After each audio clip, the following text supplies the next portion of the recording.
it bounce. Make it bounce. He's got airbags on it so she'll bounce.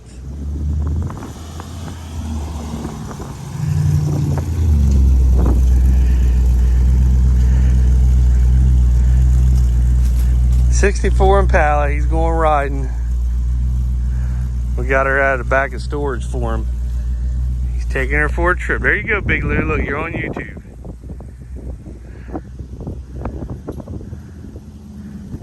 He's gonna get her dusty because it ain't raining 41 days. And that driveway is dusty. My brother just got back with the last load of early corn.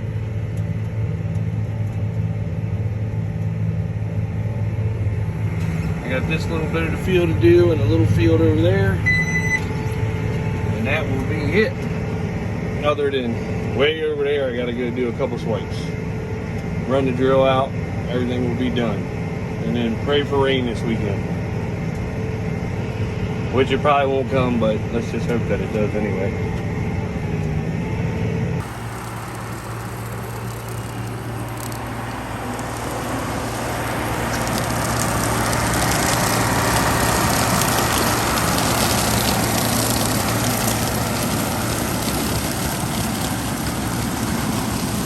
Back here, we're talking a couple fields, so I thought I'd check out some of this 108-day corn while I was waiting, and I counted it.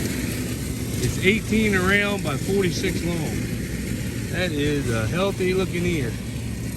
Damn, that is a nice looking ear. Our early corn did good, but this stuff right here is going to just be massive. It's seek, it's salt, and 108 day. Damn, that's a pretty ear.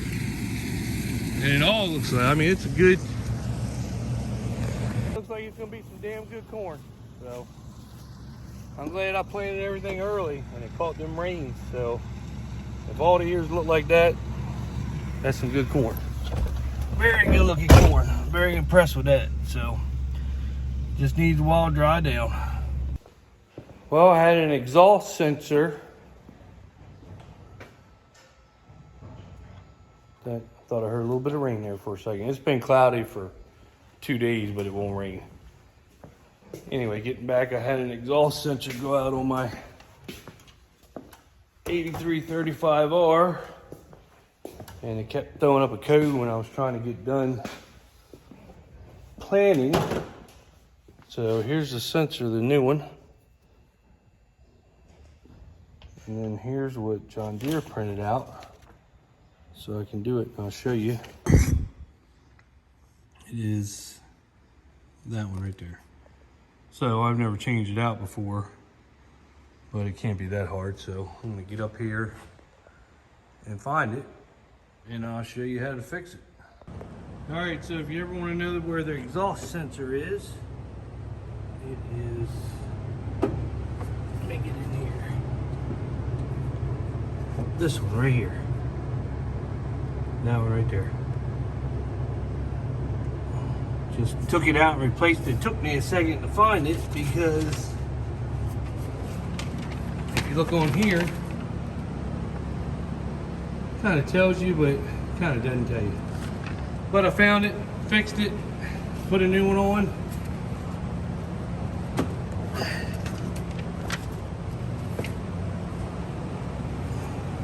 I cracked a little bit of plastic on different one when I was doing it. So I went ahead and put a little bit of heat silicone around the plastic, just to, no big deal, just to bond it back up. I did wash the drill in the tractor. It was very dirty, and I didn't do it like we were going to put it away because we still got to use, that's a lifesaver, still got to use it for wheat, but I figured I'd go ahead and get it cleaned up nonetheless.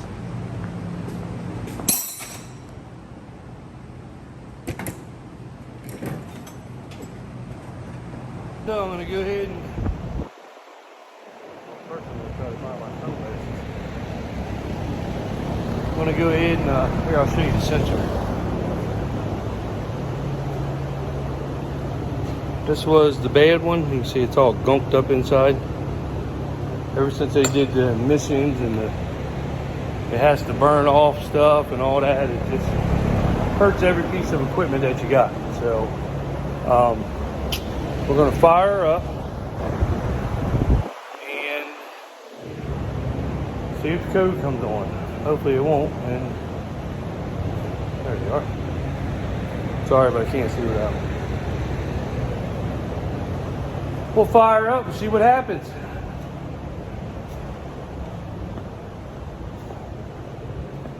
I probably have all different types of codes coming off now. Oh, wait a minute. I didn't do this morning. I know how everybody on YouTube does this, so I want to make sure I do it.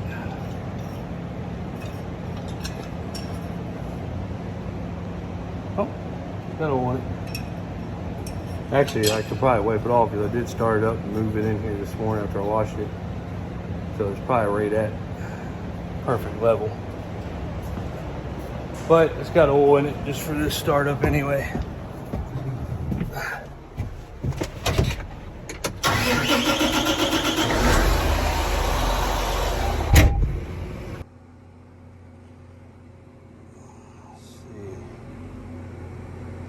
Come on.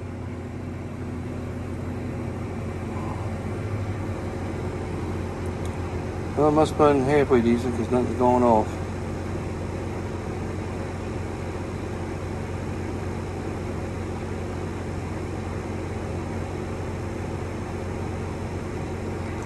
Make sure it's on auto.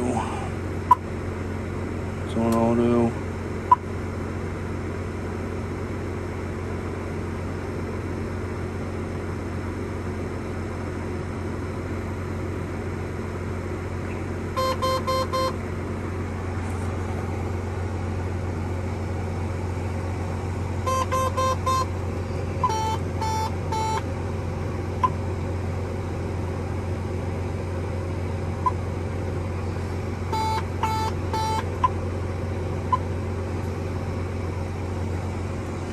Alright, well, seems like it fixed it because it was coming up.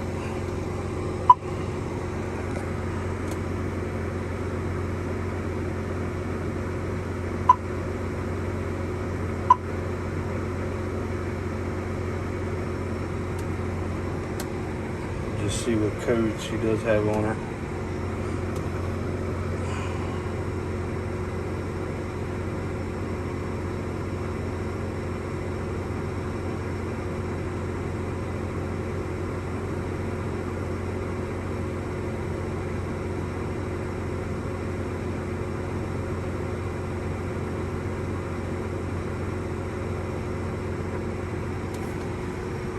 Come on.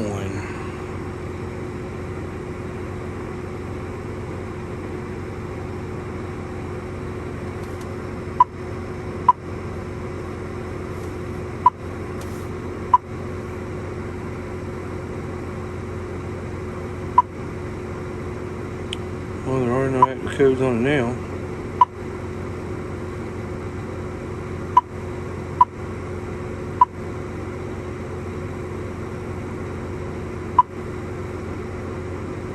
Oh, that's when you going up to a stop sign, you got the clutch kind of in and out, and it does that. And you reset.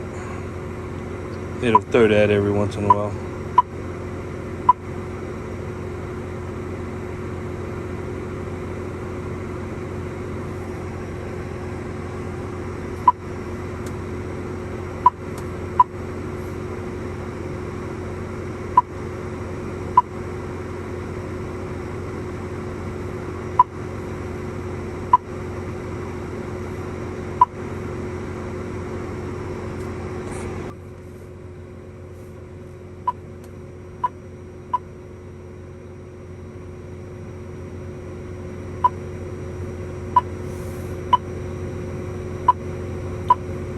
It says DTC not configured. The only code that's there, I don't know what that code is. I have to look it up. But anyway, the other codes are going, so that's good. Hopefully that clears her up. She's my baby. I love her. I can't have her messing up. Trust me, after years of being in a 4440 and an 8640, You don't want your nice R tractor messing up. And if it does, you want to hurry up and get it fixed, because they are a lot nicer tractor, regardless of what anybody tells you. The old stuff works. Yes, the old stuff does work, but the newer stuff, and this is an old tractor, it's a 2012 with 4,800 hours on it, but it's sweet to me, trust me. And my brother's tractor, it's pretty much a new tractor. It's 2011 8335R, but it's got a new motor, new transmission, 8 new tires. It's pretty much a new tractor. They're identical. He does have IVT, I got power shift. Other than that, they're basically the same tractor. And we both appreciate them a lot after 20, 30 years riding in 40 series. It was a jump up to the R, and I wouldn't trade them for anything. Yeah, would I take a new tractor? Sure I would. Who wouldn't? But I'm not going to give $600,000 for a brand new tractor either. This tractor here, I love it to death, and we'll always keep it. Even if we ever do get something newer, we're not going to get rid of it. I mean, it's good for, pretty much good for everything. So we love them, and as we update, we will probably keep these tractors and just get rid of something else. So just how it is. It rained everywhere else but here in 41 days, but it hadn't rained at Snow Hill in this area in 41 days. So, but I got beans up. Let's see what they look like today, see if you can see them.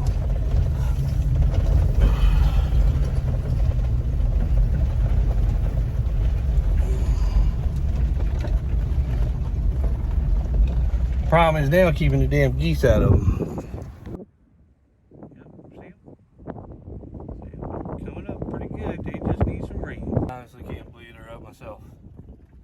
But we need rain. There was a nice shower, thunderstorm come through yesterday. Dumped a couple inches of rain like a mile north of us.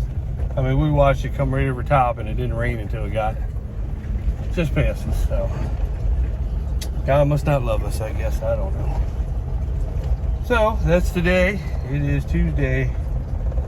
I am done. It's 100 degrees. We are going home. My brother is finishing up bush hogging.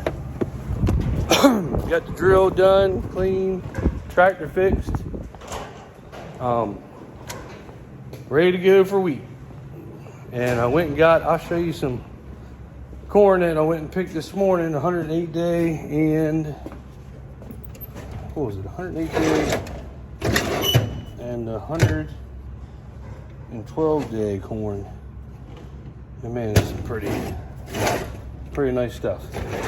Looks good. I'm glad I planted it early. Don't care if you're tired of hearing it. The best way to plant the corn is early. And it looks good. And I cannot find any butt connectors that I need.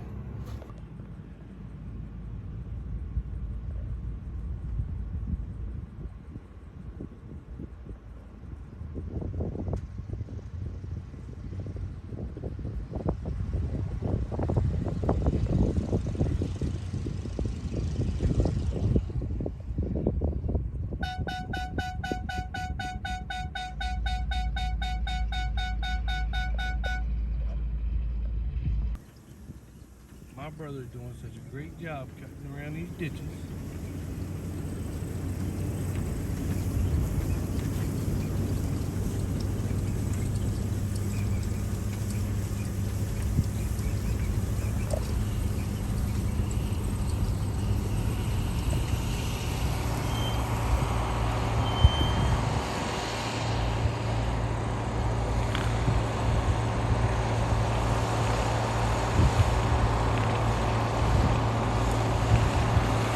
Got the big mower, just letting it go in there as far as it can.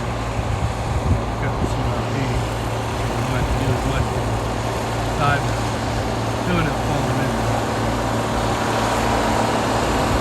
Don't fall her in there, boy.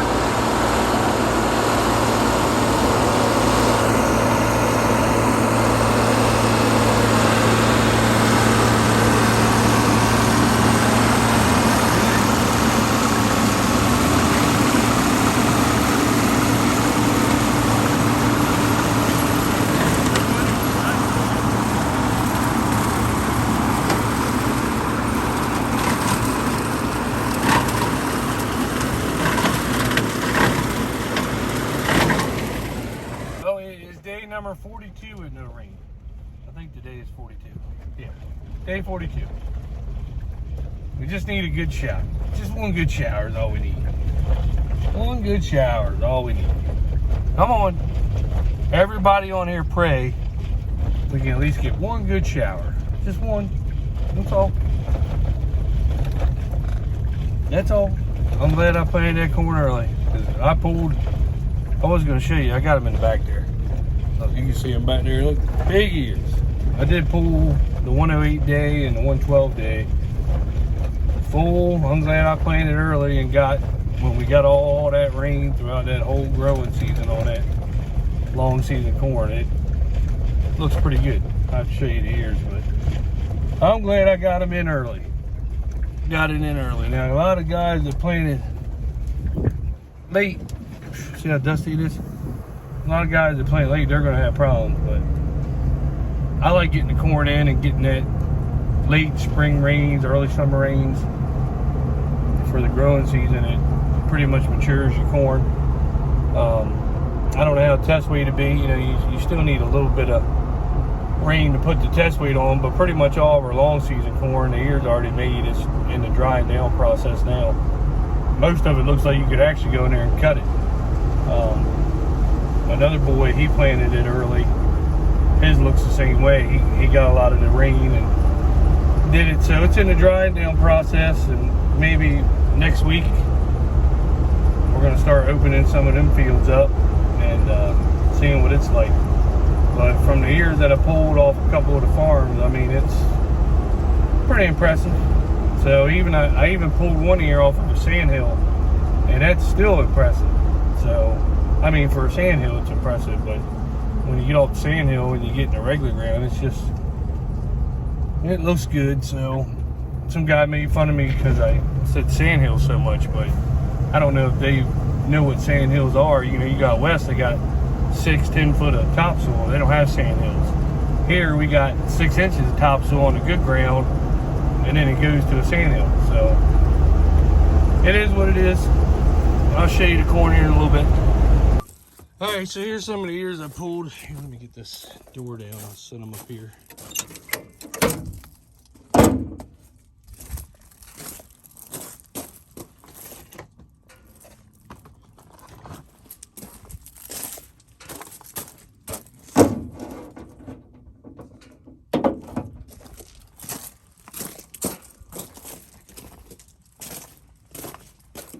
All right, so 108 day sandhill, which for a sandhill, yeah, I'll take that. This right here was the good ground on 108 day. It was 18 by 46, and if you notice, they're all full all the way out. Pollinate really good. These three right here are 112 day, the P1222 Pioneer. 2 of them were 18 by 44, and one of them was 18 by 45 or something. So they're all right in line, but 108 day, 112 day. So you can't ask for better than that. Like I said, every one you grab was all the way to the top, and they're heavy. You know, that's the good thing. They're heavy, so they got some test weight to them. I planted them early and I actually planted the 112 and 108 day in between some of the early corn. I planted some of the early corn and then ran the planter out, planted these two varieties, and then went back and planted the rest of the early corn because I wanted to get a start so they got the rains, and it looks like it really paid off. I mean, even the 108 day all the way to the tip, and every one that I mean, even the sandhill all the way to the tip, except, you know, that little teeny piece right there. But 112 day all the way to the tip. Good looking corn, big ears. I mean, they're pretty big ears, so I'm happy. Combine might be ground a little bit. So, but that's pretty much what it all looked like when I was walking through the field. I was just grabbing random ears. They weren't in one spot, except for these. I went and, you know, where I knew the ground was good, and then I went where the sandhill was. So, you know, that's still a pretty decent ear for a sandhill. But you can see the difference between good ground, sandhill ground. But if I can get something off the sandhill, then at least my yield won't go down. The early corn, sandhill didn't look this good. You know, it had good ears everywhere, but the sandhill, for some reason, that corn just doesn't hold up to it like the long season does. If we'd had got a little bit more rain, I think it would have helped it, but the ears were there. They just weren't nowhere near as big as that ear was for a sandhill. But it looks good. I'm very happy with our late season corn. I can't wait to get in there. Hopefully next week, open some up and just see what it does do. Might have to take this thing out.